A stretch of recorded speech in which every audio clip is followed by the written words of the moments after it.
എല്ലാവർക്കും പുതിയൊരു വീഡിയോയിലേക്ക് സ്വാഗതം. കേരളത്തിൽ നിങ്ങൾക്ക് കേരള പോലീസ് ആവാൻ പറ്റിയ ഒരു ഉഗ്രൻ അവസരമാണ് വന്നിരിക്കുന്നത്. കേരള പോലീസിൻ്റെ ഭാഗമാകാൻ ഒരു കോൺസ്റ്റബിൾ റാങ്കിൽ കേരള പോലീസിലേക്ക് പോലീസ് കോൺസ്റ്റബിൾ ഡ്രൈവറിൻ്റെ റിക്രൂട്ട്മെൻറ്റ് കേരള PSC ഒഫീഷ്യലായി വിട്ടിരിക്കുകയാണ്. അപ്പോൾ പോലീസിൽ ഡ്രൈവർ ആവാൻ ആഗ്രഹമുള്ളവർക്ക് നല്ലൊരു ചാൻസുമായി കേരള പോലീസിൻ്റെ റിക്രൂട്ട്മെൻറ്റ് വന്നിരിക്കുകയാണ്.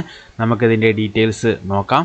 ആദ്യം തന്നെ കേരള PSCയിൽ നിന്നും വന്നിരിക്കുന്ന ഈ ഒരു നോട്ടിഫിക്കേഷൻ്റെ കാറ്റഗറി നമ്പർ 30/2026. നിങ്ങൾക്ക് ജൂലൈ 1 ആണ് ലാസ്റ്റ് ഡേറ്റ്. അതിനു മുമ്പ് തന്നെ എല്ലാവരും കേരള PSCയുടെ വൺ ടൈം പ്രൊഫൈൽ വഴി കയറി അങ്ങ് അപ്ലൈ ചെയ്തേക്കാം. ഓക്കെ, കേരള പോലീസിലേക്ക് police constable driver, woman police constable driver, അതായത് ലേഡീസിനും ജെൻസിനും അപേക്ഷിക്കാൻ പറ്റുന്ന റിക്രൂട്ട്മെൻറ്റാണ്. പോലീസിലെ വുമൺ പോലീസും അതുപോലെ തന്നെ നോർമൽ മെൻസിനായിട്ടുള്ള പോലീസ് കോൺസ്റ്റബിൾ ഡ്രൈവർ ആവാൻ പറ്റിയ അവസരം 31,100 മുതൽ 66,800 വരെയാണ് സാലറി സ്കെയിൽ പറയുന്നത്.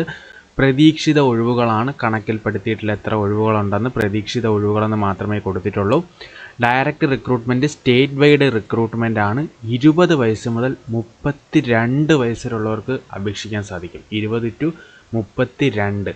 2/1/1994 1/1/2006 രണ്ട് തീയതികളിൽ ഉള്ളിൽ ജനിച്ചവർക്കാണ് അപേക്ഷിക്കാൻ സാധിക്കുക. OBCക്കും SC STക്കൊക്കെ റിലാക്സേഷനും കിട്ടും.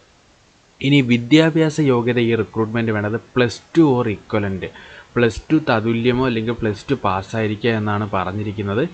ടെക്നിക്കൽ ക്വാളിഫിക്കേഷനായിട്ട് അവർ പറഞ്ഞിരിക്കുന്നത് വാലിഡ് ആയിട്ടുള്ള driving licence with gear, light motor vehicle, heavy passenger vehicle and heavy good vehicle with driver badge, അതായത് heavy licence with driver badge ഉണ്ടായിരിക്കണം.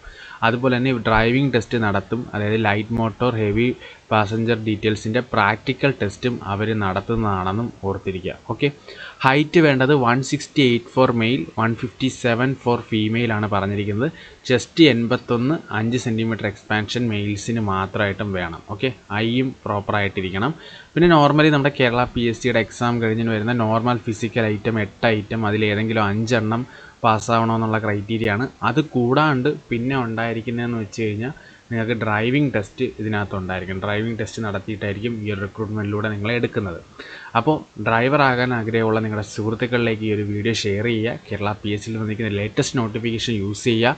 Thanks for watching the video. Have A nice day.